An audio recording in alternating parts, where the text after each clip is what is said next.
Как и всегда в это время в эфире Архангельского телевидения информационная программа «Автограф дня», в студии Денис Берлинский. Здравствуйте!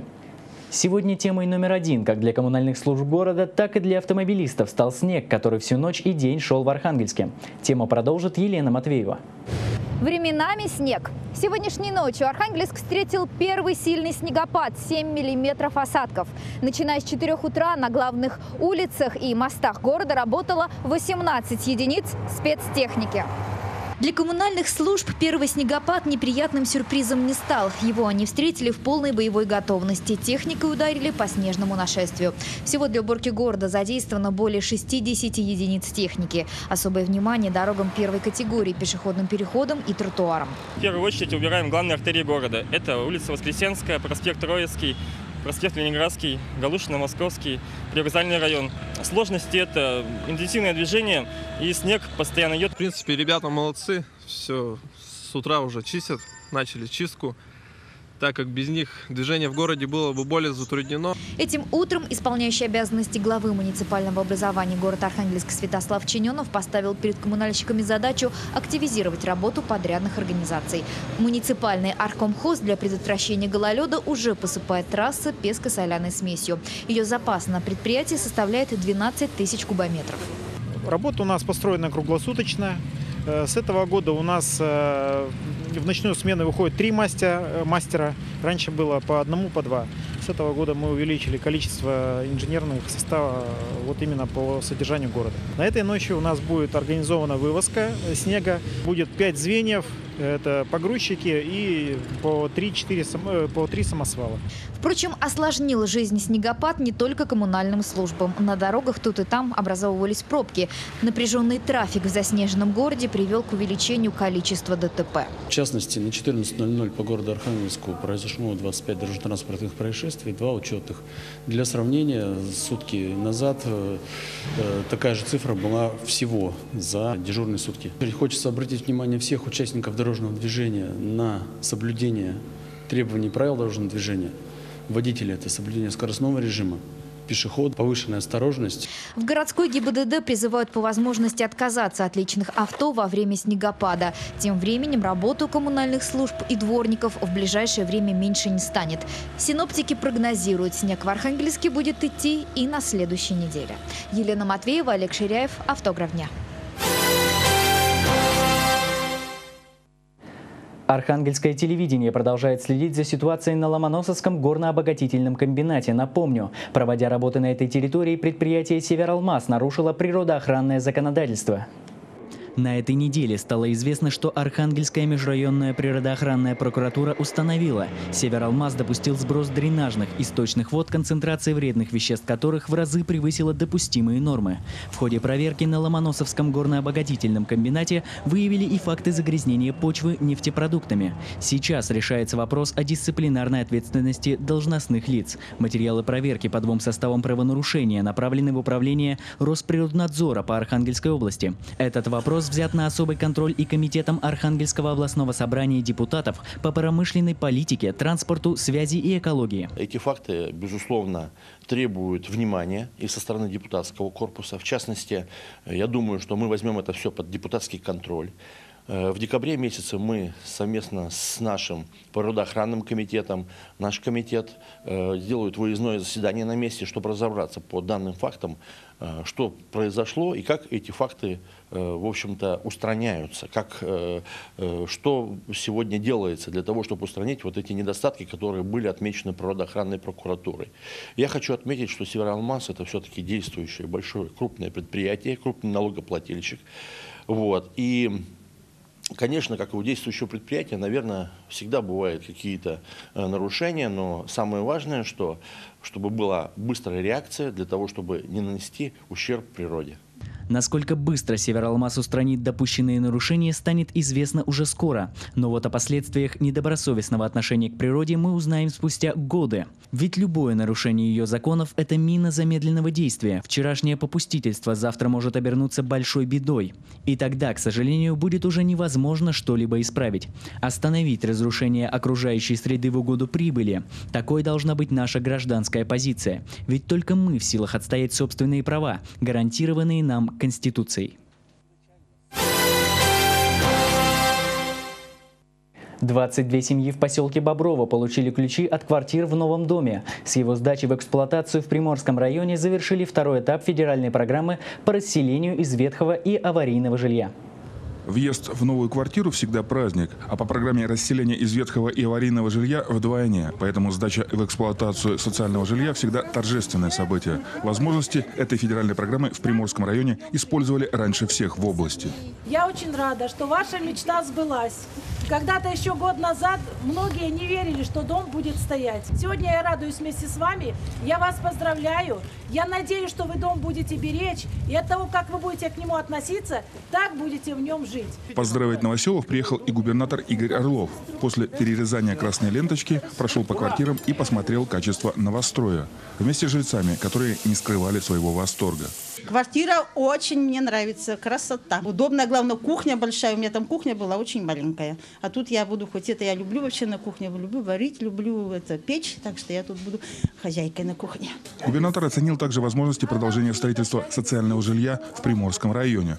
Очередь на него по-прежнему большая, а возможности в рамках федеральной программы на этом этапе исчерпаны. Нам ни в коем случае нельзя допустить остановки этого процесса. Это уже наша задача власти. И мы, безусловно, будем это продолжать. Мы сейчас ищем варианты поддержки и инвестиций в территорию. То есть это предложение со стороны частных инвесторов по строительству и с последующим нашим выкупом. Кроме того, считает губернатор, федеральная программа в Приморском районе может продолжаться и за счет переселения из аварийного жилья жителей других муниципальных образований. Например, если кто-то из архангелогородцев решит переселиться в пригород. Виктор Кузнецов, Евгений Зыков, «Автограф дня». В столице Поморья открылся первый региональный слет социальных предпринимателей. Он организован фондом «Наше будущее» при поддержке правительства Архангельской области, САФУ имени Ломоносова и Архангельским центром социальной технологии «Гарант». Социальное предпринимательство – явление молодое, и многие исследователи называют его четвертым сектором экономики, наряду с государственным, частным и благотворительным. За рубежом оно существует уже более 30 лет. В эпоху рыночных отношений пришло и в Россию, где в силу экономических причин и законодательной неурегулированности пока не получило должного развития. Социальный бизнес – это все-таки это состояние души. Люди его делают не из-за выгоды извлечения прибыли, у них другая выгода. Они хотят изменений и улучшений. Допустим, если кто-то занимается со стариками, они и так будут заниматься стариками. Но если им чуть помочь, то они будут лучше это делать, более профессионально. Им будет просто проще, они больше могут сделать каких-то вещей. Понимание этого сложилось и у власти. Не случайно организатором первого слета социальных предпринимателей выступило правительство Архангельской области, которое продолжает курс на поддержку развития социального предпринимательства на уровне региона. Соответствующая программа действует второй год и продлена на 2016 год. При этом объем финансовой поддержки проектов не снижен, несмотря на сложности с бюджетом. Понимание необходимости развивать этот сектор экономики сложилось и у руководства областного центра. В чистом виде предприниматель социальный не получит больших доходов, мы это все понимаем. На сегодняшний день, что у нас происходит в городе Архангельске, это поддержка открытия детских дошкольных групп, групп содержания детей. Да? То есть это не в чистом виде детский сад, лицензию получить им достаточно сложно, но сами группы дневного времяпрепровождения детей у нас открываются уже 3-й год. Средства на организацию частных детских садов городские власти выделяют совместно с областным и федеральным бюджетом. Открыто уже несколько таких групп, в которые ходит 100 детей. Создано около 40 рабочих мест. Назвать этих предпринимателей социальными пока не позволяет законодательство. Нормы отсутствуют.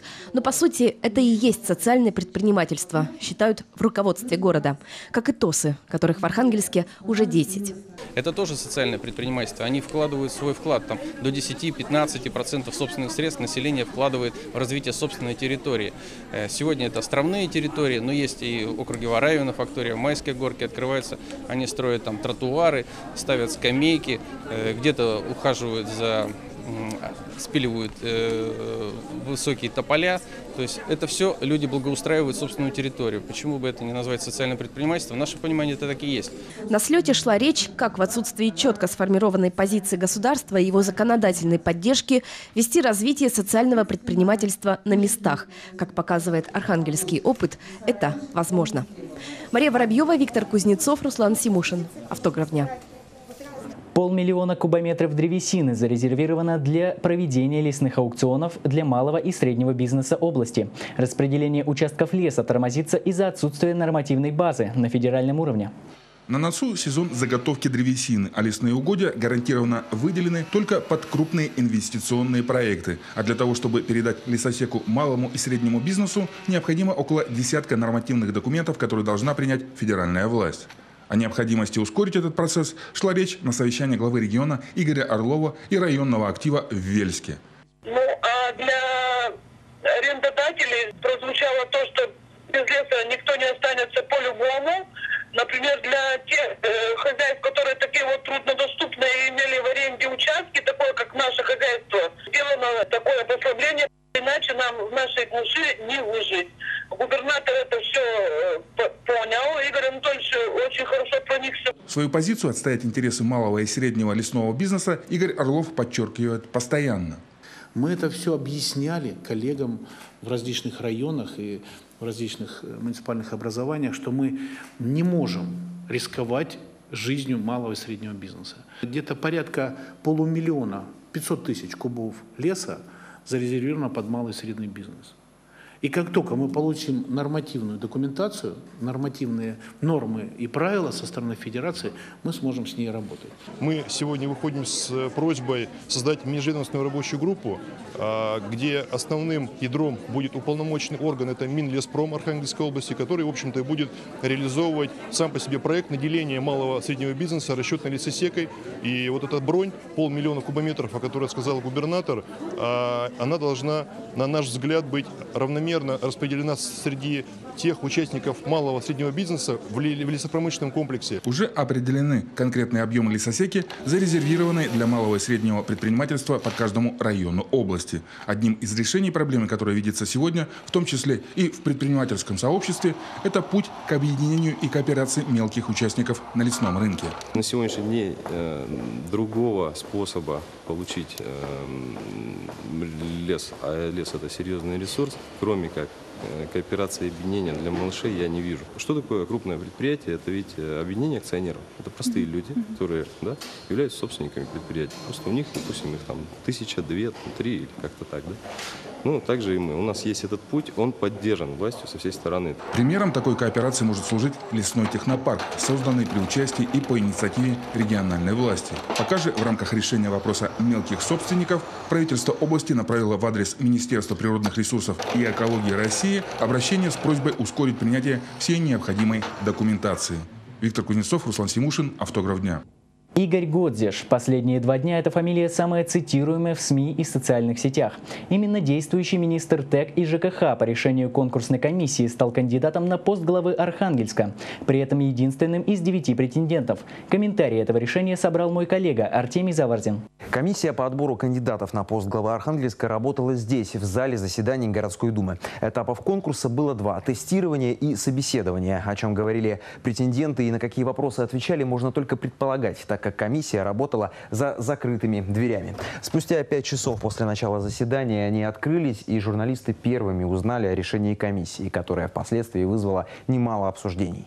Сенсации не случилось. Так написал на своей странице в Фейсбуке один из кандидатов Сергей Пивков. Другой, блогер Михаил Шишов, отметил, что комиссия оставила только одного кандидата вместо предполагаемых 2-3. Член комиссии, депутат Александр Фролов, отметил, что, делая выбор, он и его коллеги не стремились создать общественный резонанс, а опирались исключительно на ту базу знаний и предложений, с которыми выступали все 9 претендентов. Впечатляющие результаты Игорь Годзиш показал еще во время тестирования. Из 50 вопросов человек ответил на 50, остальные, там, по-моему, самое большое, на 30 вопросов отвечали. По собеседованию, по программе, конечно, человек с опытом, который буквально там с листа готов управлять делами, управлять городом. Солидарен с Александром Фроловым и другой участник комиссии Максим Карельский. Он считает, что можно было утвердить кандидатуры и всех 9 претендентов, но в управлении Архангельском нужны не интриги, а грамотные специалисты, которым себя и показал Игорь Годзиш. Человек, который постоянно занимается этой проблематикой несколько лет, безусловно, глубоко понимает существо проблемы. Он реально представляет, как можно эти проблемы себе решить. То есть конкретно практические советы, конкретно практические предложения. что, безусловно, влияли на общую, такую, на мой взгляд, объективную оценку всей комиссии. Все участники конкурсной комиссии единогласно озвучили мысль о том, что отдельные положения программ кандидатов нужно консолидировать и в дальнейшем притворить в жизнь. Как это сделать, решит уже новый глава Архангельска. 25 ноября двери зала заседаний городской думы откроются вновь. Народные избранники на очередной сессии рассмотрят кандидатуру Игоря Годзиша на пост главы Архангельска. Для выборов необходимо большинство голосов от списочного состава депутатов. Артемий Заварзин, Евгений Зыков. Автограф дня. Сегодня в Архангельске начались ломоносовские чтения. В этом году они посвящены теме «Михаил Васильевич Ломоносов о сохранении российского народа и здоровье нации». Труды Ломоносова и его наследие затрагивают в том числе и медицинские проблемы. И, как отмечают современники, они были полны свежих идей и оригинальных подходов. Наш великий земляк стал инициатором мер по охране здоровья, которыми государство могло облегчить положение людей и улучшить качество их жизни. Об этом говорили и организаторы форума на его открытии. Его учения актуальны, понимаете, через века, не просто через года. Мы сегодня читаем, смотрим его учения о профилактике, понимаем, они актуальны сегодня.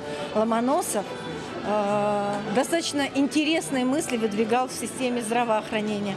И надо сказать, что мы сегодня руководствуемся этими трудами, выстраивая государственную политику.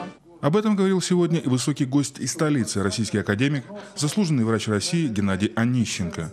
Многие новые направления медицинской науки освещены именем Ломоносова, который сумел предугадать развитие многих процессов через века. Масштаб личности, именем которого мы сегодня собрались в этом зале, обязывает к тому, чтобы говорить не о частностях, пусть даже они будут носить такой, будем говорить, важный для сегодняшнего дня характер, а именно заглядывать далеко вперед. Над временем стоят эти люди, и продолжается эта работа, и продолжается оценка, и продолжается на фоне этого отцвета этой великой личности разговор, размышления над сегодняшними проблемами. Накануне ломоносовских чтений в правительстве России подписан приказ о создании на родине Михаила Васильевича Федерального центра комплексного изучения Арктики, который начнет свою деятельность в 2016 году. И, безусловно, в работе центра найдет свое место развитие направления полярной медицины и адаптации человека к экстремальным условиям Севера. Виктор Кузнецов, Руслан Симушин. Автограф дня. Более подробно о ломоносовских чтениях, а также о лауреатах премии имени Михаила Васильевича Ломоносова смотрите завтра в 19:25 в программе «Автограф дня». «Мир без слез» – так называется корпоративная благотворительная программа Банка ВТБ. Она направлена на поддержку учреждений детского здравоохранения и носит долгосрочный и адресный характер. Уже не первый год участия в программе принимает и Архангельская область. В рамках корпоративной благотворительной программы «Мир без слез» Банк ВТБ напрямую финансирует приобретение медицинского оборудования, лекарств и расходных материалов для детских больниц России. За время существования программы, а это 12 лет, помощь получили 52 региона страны и более 80 учреждений, среди которых Северный медицинский клинический центр имени Семашко. Детская поликлиника центра помощь от Банка ВТБ получает уже второй год. Закуплена новая мебель для игровой комнаты, а также в палаты маленьких пациентов. Приобретены специальные манжеты для мониторинга давления круглые сутки. То есть пациенту накладывают на руку, и в течение суток каждые 20-30 минут идет измерение артериального давления. Важно, что манжеты помогут в лечении самых юных северян в возрасте от 2 лет. Для детишек требуются особые тонометры, и они достаточно, кстати, дефицитные, их трудно даже и приобрести, они не так часто бывают на рынке, и тоже банк нам помог приобрести. Самое главное для нас – это здоровье наших детей, наших родителей, близких. И, конечно, мы на протяжении 15 лет работаем в данном регионе. Мы активно развиваемся и помогаем не только развивать экономику региона, но и социальные проекты региона, области. И самое главное – это наши любимые больницы, которым мы помогаем. Традиционно акция «Мир без слез» для врачей и юных пациентов превращается в праздник. Кульминация, театральное представление. Ребята с интересом наблюдали за кукольными персонажами Кошкиного дома, улыбались и смеялись. А значит, цель благотворительной программы ВТБ вновь достигнута. Наши малыши живут в мире без слез. Когда-то мы первый раз провели и увидели, что, насколько это здорово на самом деле для всех участников. Поэтому можно считать, что это такая уже хорошая традиция.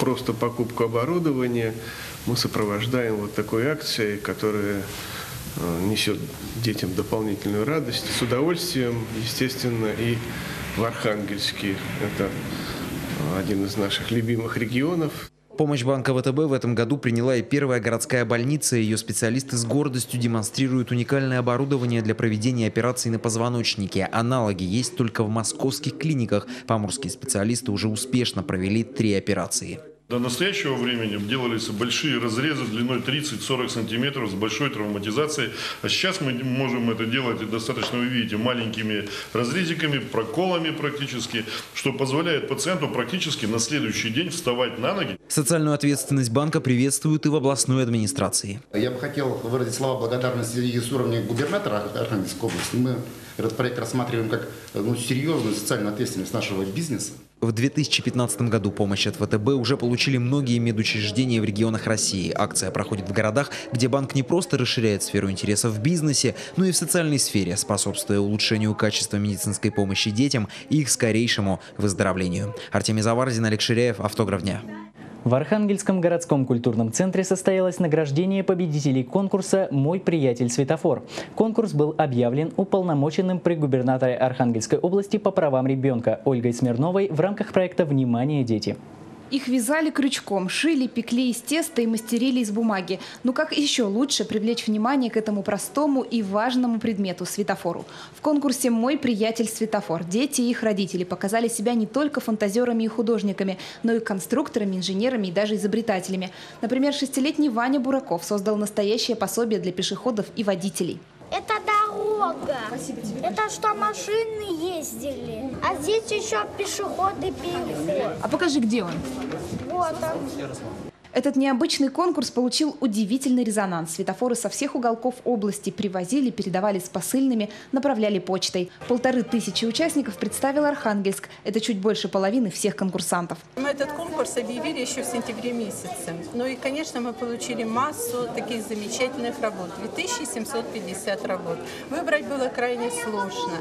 Но нас обрадовало то, что никто не остался равнодушным. Этот день ребята должны запомнить надолго, но еще важнее для организаторов конкурса, чтобы юные пешеходы и будущие водители никогда не забывали правила дорожного движения. Екатерина Грициенко, Руслан Симушин, «Автограф дня». Рабочая неделя подходит к концу. Специально для тех, кто хочет хорошо отдохнуть, «Автограф дня» подготовил обзор самых ярких событий на эти выходные. С 20 по 22 ноября поморская столица во второй раз примет фестиваль традиционной народной культуры «Архангелогородские гостиные». Приурочен он будет ко дню Архангела Михаила. 21 ноября в АГКЦ пройдет концерт с участием фольклорного театра танца «Карагод» и детского ансамбля «Карагодзинки» из Минска, фольклорного ансамбля «Крупицы» из Москвы. А вот в Ломоносовском ДК горожан будет ждать архангелогородское гостеприимство, выставка выпечных и кондитерских изделий. Там же будет накрыт званый стол у клюквы, благотворительный праздник традиционной поморской кухни. В воскресенье эпицентром архангелогородских гостин станет Чумбаровка. В 14 часов 30 минут на ее пересечении с Поморской улицей начнется раздольное гулянье, а у наших детей полон короб затей с открытием первой архангельской новогодней елки. Огни на ней зажгутся в 16 часов. 21 ноября в субботу в Архангельске пройдет общегородской крестный ход от собора к собору. По благословению митрополита Архангельского и Холмогорского Даниила мы приглашаем всех жителей Архангельской области принять участие во всенародном крестном ходе, который состоится 21 ноября после божественной литургии в Свято-Ринском кафедральном соборе и начнется в 11 часов утра шествием от Ильинского собора к строящемуся Михаило-Архангельскому кафедральному собору. Приглашаем вместе объединиться на молитву, чтобы испытать духовную радость молитвы, возрождающую и всеукрепляющую силу Божию. Какие зимние праздники без задушевной русской песни? 1 декабря в 19 часов в Архангельском городском культурном центре состоится юбилейный концерт заслуженной артистки России Аллы Сумароковой. В программе прозвучат русские народные песни и романсы, композиции архангельских авторов. Зрители также услышат премьеру новой песни. А теперь коротко о самых интересных новостях из газеты «Правда Севера», которую вы сможете приобрести в ближайшем киоске Роспечати. Остался один Годзиш. Во вторник в Архангельске прошло заседание комиссии по отбору кандидатов на пост главы города. Подробности на первых страницах «Правды Севера». Ваши автобусы моются в лужах. На ближайшей сессии облсобрания депутаты рассмотрят законопроект, который вносит изменения в областной закон об организации транспортного обслуживания населения. Будут ли изменения работать на архангельских дорогах? Читайте на 7-й странице. Это живая деревня. Корреспондент «Правды Севера» Павел Кононов побывал в сельскохозяйственном производственном кооперативе «Суланда», который прославился вовсе не животноводством, а производством морковных чипсов. Развернутое интервью с Павлом Кононовым смотрите завтра в 17 часов на телеканале ПС в программе «Газета на ТВ». Меньше минуты до новостей спорта. Я успею сообщить, что отдел «Русский фарфор» на 3-м этаже торгового центра «Гранд Плаза» приглашает оценить новое поступление изделий из гжельского фарфора, шедевры от мастеров Императорского фарфорового завода, а также коллекцию «Новый год-2016». Владимир Путин подписал закон о возрождении в стране физкультурно-спортивного комплекса «Готов к труду и обороне». На реализацию программы из бюджета России выделено 1,2 миллиарда рублей. Повсеместно комплекс ГТО должен быть запущен в 2018 году. Тестирование уровня физической подготовленности определенных комплексом ГТО прошли руководители исправительных учреждений УФСИН России по Архангельской области. Начальники колонии и следственных изоляторов прошли испытания с учетом возраста и здоровья каждого участника. Сегодня проводится итоговая проверка, совместно с ней проводится уже и комплекс ГТО. То есть, конечно, человек может попробовать себя в любом виде и любой норматив сдать, чтобы в последующем, в ноябре-декабре этого года или в январе-феврале следующего, попробовать уже сдать на официальный бронзовый, серебряный или золотой значок. Проведение таких предварительных зачетов помогло каждому участнику определить уровень своей физической формы, чтобы при необходимости максимально хорошо подготовиться к испытаниям в установленные сроки и выполнить нормативы ГТО. Бросать или не бросать? Курение среди молодых родителей давно стало большой и очень важной проблемой. Ядовитые вещества осложняют развитие плода у беременных, а вредоносный дым пагубно влияет на неокрепшие организмы маленьких детей. Даже если вы курите всего несколько сигарет в день и не целую пачку, разницы почти нет. Ваш ребенок одинаково подвергается вредному воздействию. Помните, важно бросить не ради себя, а ради здоровья ребенка. Ведь детям нужен только чистый воздух. Я хотела бы быть здоров, чтобы жить без докторов. Надо правильно питаться, физкультурой заниматься. Буду жить порядку, утром сделаю зарядку. Всем я кашу с молоком и на улицу бегом. Мамы, папы, не курите. На здоровье берегите.